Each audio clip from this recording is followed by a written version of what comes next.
O objetivo dessa aula é a gente entender como que decompõe raízes literais. Então olha aí, ó. Cálculo da raiz por decomposição, raízes literais é o título da nossa aula. Bom, como eu disse para vocês no vídeo anterior, né, no vídeo antes desse, eu disse que a gente tem as raízes numéricas e as raízes literais. As raízes literais, ó, são raízes como essa daqui. Decompõe a raiz de x elevado a 9. Isso daqui é uma raiz literal, né? Porque temos uma letra aí dentro. Pode ter letra e número, só letra, né? Se tiver só número, é raiz numérica. Mas se tiver só letra ou letra e número, a gente chama elas de raízes literais, ok? De novo, conteúdo aí básico, né? Matemática básica. É interessante que você não se perca, então sugiro a você que preste atenção bastante aqui, tá? Para não se perder, porque isso aqui é importante a gente saber, porque a gente entende, né, alguns porquês de algumas simplificações e algumas coisas que a gente faz no ensino médio, né, do decorrer daí dos estudos que aparece raiz, né, que sempre em todos os assuntos de matemática vai aparecer uma raiz. Então, por isso que eu tô até fazendo essa playlist, né, que é uma playlist do fundamental, eu tô fazendo, que meu canal é voltado para o ensino médio, né, mas mesmo assim eu tô fazendo, ok? Então, ó, escrever o radical raiz de x elevado a 9 na forma de expoente fracionário vai ficar x elevado a 9 sobre 2, certo? Por quê? Porque o 9 aqui, ó, que é o numerador do expoente x, é o expoente da base aqui, ó, do radicando, é o 9. E o denominador é o índice da raiz, né? Ó, então fica x elevado a 9 sobre 2. Só que isso aí não resolve o nosso problema, porque o 9 não é divisível por 2. Então, se você deixar assim, você não vai conseguir encontrar a raiz, você não vai conseguir fazer uma simplificação para poder encontrar a raiz, né? O 9 ali ele não é divisível por 2. Se você pegar e dividir, né, o 9 por 2 dá 4,5. Quando a gente fala que não é divisível, a gente quer dizer que a divisão não dá exata, né? Às vezes a pessoa fala, não é divisível, aí a pessoa entende que não dá para dividir, né, 9 por 2. Não, dá para dividir, dá 4,5. Só que não dá um número inteiro, então a simplificação não vai ficar favorável para a gente. Então o que a gente faz? A gente decompõe o número 9 da seguinte forma. Olha só, presta atenção aqui, porque é importante essa passada aqui para quando a gente tem raízes que só tem a parte literal. Então, ó, eu vou escrever o 9 como sendo 8 mais 1.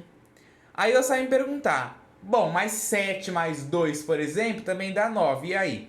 Beleza, vamos lá. Você tem que escrever o número que você tem elevado de tal forma que te dê uma simplificação. Então, por que eu escrevi o 9 como sendo 8 mais 1? Porque o 8 é divisível por 2, que é o índice da raiz. Quando a gente escreve assim, ó, se o 9 fosse divisível por 2, eu ia conseguir simplificar. Ia ficar, por exemplo, se fosse x elevado a 8, por exemplo. Eu consigo dividir por 2, que daria 4, daria x elevado a 4. Beleza, acabou o meu problema. Só que aqui, não, né? Aqui no caso de ser 9 eu não consigo. Então eu tenho que sempre pensar num número aqui, né? No maior possível. A gente sempre pensa no maior possível, tá? Aí você poderia falar, o 6 vai ser divisível por 2. Aí você poderia escrever 6 e 3. Não, sempre pensa no maior número possível aqui, acrescido de algum outro, certo? É importante você sempre lembrar disso. No exemplo aqui do lado, vai ter uma coisa parecida com isso também. Então eu escrevi o 9 como sendo 8 mais 1, porque o 8 ele é divisível por 2, que é o índice da raiz. Então eu vou escrever, ó, a raiz quadrada de de x elevado a 9, né? Lembrando que é raiz quadrada, porque não tem o índice aqui, e quando não aparece o índice, fica subentendido que é a raiz quadrada. Então a raiz quadrada de x elevado a 9. Então eu vou escrever esse 9 como sendo 8 mais 1. Aí vai ficar a raiz quadrada de x elevado a 8 mais 1. Aqui, ó, eu tenho uma potência elevada a uma soma. Então eu posso dizer que isso daqui, eu posso transformar isso daqui em duas potências, né? Fazer aí a propriedade inversa, né? Você voltando. Quando a gente tem a multiplicação de potência de mesma base, você faz o quê? Conserva a base e soma os expoentes. Só que você pode fazer o processo ao contrário também. Então vai ficar a raiz quadrada de x elevado a 8 e vezes, né, x elevado a 1. Toma cuidado para não confundir também, né? Não colocar x elevado a 8 mais x elevado a 1, porque não é mais. As propriedades de potência só são válidas para a multiplicação e para a divisão. Não são válidas para soma e subtração. Soma e subtração de potência, você resolve a potência e soma e subtrai, certo? Aí da propriedade do radical, quando eu tenho um produto dentro do radical, o radical do produto é o produto dos radicais. Então eu posso escrever isso daqui como sendo raiz quadrada de x elevado a 8 vezes a raiz quadrada de x elevado a 1, né? Como é x elevado a 1, bota só a raiz de x, certo? Aí eu consigo escrever, ó, essa raiz quadrada de x elevado a 8 na forma simplificada, ó. Vai ficar x elevado a 8 sobre 2, né, ó. O expoente aqui da base vem para o numerador, o índice da raiz vem para o denominador. E aí o raiz de x eu copio, porque a simplificação dele, se eu for escrever na forma de expoente, vai ficar x elevado a meio. Eu não vou conseguir dividir 1 por 2, vai dar número quebrado também, então pode deixar assim a raiz de x, certo?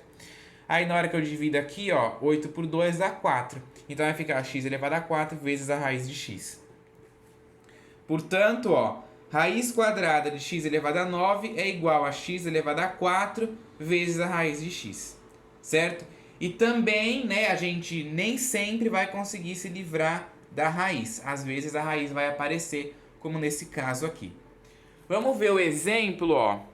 Exemplos. Tem aqui esse primeiro exemplo. Ele é a raiz cúbica de x elevado a 14. Aí, ó, eu vou escrever esse 14 do mesmo jeito que eu escrevi o 9 aqui, ó. Eu vou decompor ele do mesmo jeito que eu escrevi o 9. O 14 vai ser o quê? 12 mais 2. Aí você pode falar, tem muitos números que somados dão 14. De fato, mas é o que eu falei. Você sempre tem que pensar no maior número, né? No maior número que seja menor do que 14, né? Aí você pensa, o 13. Beleza, mas 13 não é divisível por 3. Então não pode ser o 13. Então tem que ser o 12. Porque o 12, né, é o maior número aqui que divide o 14, né? Aliás, é o maior número que divide o 14, né? Desculpa, que divide o 3.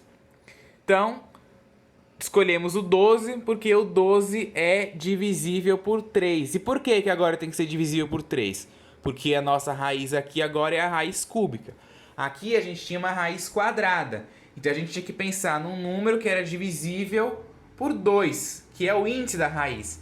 Agora o índice da raiz aqui é 3, então você tem que pensar num número que seja divisível por 3, e o 12 é. Então, ó, eu vou escrever a raiz cúbica de x elevado a 12 mais 2. E aí a raiz cúbica de x elevado a 12 mais 2, eu volto lá para a propriedade da potência inicial. Isso daqui pode ser x elevado a 12 vezes x elevado a 2. Lembrando aqui que é a raiz cúbica. E aí a propriedade dos radicais, né? A multiplicação aí, quando você tem um produto dentro do radical, pode ser escrito como produto dos radicais. Então vai ficar raiz cúbica de x elevado a 12 vezes raiz cúbica de x elevado a 2. Aí, ó, você vai escrever esse radical aqui como sendo x elevado a 12 sobre 3. O denominador é o índice e o expoente é o numerador, certo? 12 dividido por 3 vai dar 4. E a raiz cúbica de x ao quadrado você mantém, porque se você escrever em forma de potência, vai ficar ali 2 sobre 3, né? E aí você não consegue simplificar, então deixa a raiz. Então, a raiz cúbica de x elevado a 14 é x elevado a 4 vezes a raiz cúbica de x ao quadrado, certo? É importante que você entenda essa simplificação. ela acontece só quando a gente tem raízes literais. Aqui a gente tem uma raiz literal, ó, nesse segundo exemplo, só que tem um número acompanhando. Então, olha só, a raiz cúbica de 27, x elevado a 6. Aqui, se você observar, já tem um produto, né? Ó, já tem um produto. Então, a gente pula essa parte e já vem direto para cá, né? Ó, porque aqui a gente não tinha um produto para poder usar a regra. Aqui, nesse exemplo, a gente já tem um produto, ó. Temos um produto igual a gente tinha aqui, igual a gente teve que transformar lá em cima, né? Nesse exemplo de cima, a gente teve que transformar num produto para poder usar a regra. Aqui a gente já tem. Então, isso daqui é a raiz cúbica de 27 vezes a raiz cúbica de x elevado a 6, né? Quando você tem um produto dentro da raiz, ele vira o produto das raízes. Aí eu vou fatorar esse 27, ó. Lembrando, a gente sabe que a raiz cúbica de 27 é 3. Mas assim, a gente sabe porque é um valor pequeno, 27. Mas e se fosse o valor, sei lá, 3.950? Aí você não ia saber. Se você não ia ficar lá contando, então você ia ter que decompor direto. Então já aprende a decompor. Decompõe o 27. Vamos decompor o 27 por quem? Por um número primo que é divisível por ele, certo? 2 é divisível por 27? Não. E o 3? O 3 é. Então 27 dividido por 3 dá 9. 9 dividido por 3 dá 3. 3 dividido por 3 dá 1. Você conta a quantidade de vezes que o 3 apareceu, que vai ser o expoente dele, né? Então 3 elevado a 3. Então, raiz cúbica de 27 é a mesma coisa que a raiz cúbica de 3 elevado a 3. E essa raiz cúbica de x elevado a 6, ó, eu posso escrever na forma de potência porque o 6 é divisível pelo 3. Se o 6 não fosse divisível por 3, eu não faria isso. Aí eu ia manter a raiz igual eu mantive aqui, ó. Então tá lá, x elevado a 6 sobre 3, que dá 2, né? E usando a propriedade aqui, o 3 vai ser elevado a 3 sobre 3, né? O índice é igual ao expoente, fica 3 elevado a 3 sobre 3. 3 sobre 3 dá 1, o x ao quadrado eu copiei. E aí, 3 elevado a 1 é 3 e multiplicado por x ao quadrado dá 3x ao quadrado. Então, aquela raiz ali, a raiz cúbica de 27x elevado a 6 é 3x elevado ao quadrado. Certo? Às vezes, né, quando a gente está fazendo essas contas e aparece alguma coisa desse tipo, aí a gente fala, simplifica aqui, né, ó, o 6 com 3, que vai dar 2, vai ficar x elevado a 2, e a raiz cúbica de 27 é 3. Na prática, a gente já faz direto, né, quando a gente já está lá fazendo alguma conta, em algum outro conteúdo, em geometria, em qualquer coisa que apareça uma raiz desse tipo aqui, a gente já fala para fazer a simplificação. E aí, às vezes, você, né, enquanto aluno, está tentando aprender, aí você não entende o porquê. Mas por que a gente faz isso? Porque a gente pressupõe que no ensino médio você sabe o que está por trás, né, que seria tudo isso daqui. Mas, em geral, a gente sabe que não é bem assim, né, que vem um grande déficit de matemática básica para o ensino médio. Então, é interessante que você saiba isso.